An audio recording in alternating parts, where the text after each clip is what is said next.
Kita beralih ke informasi lain, saudara. Dua jenazah korban ambruknya bangunan Pondok Pesantren Buduran Sidoarjo, Jawa Timur berhasil diidentifikasi.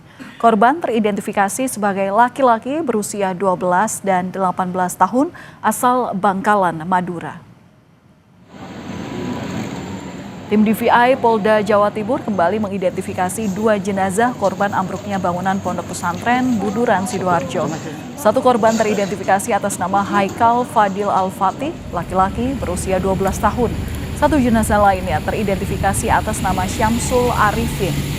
Di mana hingga kini total sudah ada 53 jenazah yang telah diidentifikasi dari 67 kantong jenazah yang dievakuasi.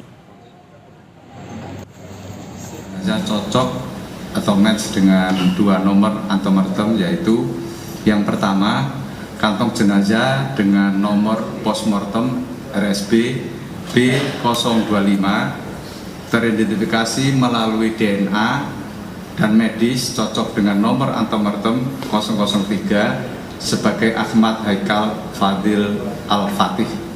Kantong jenazah dengan nomor PN atau postmortem RSB B047 teridentifikasi melalui DNA, medis dan properti.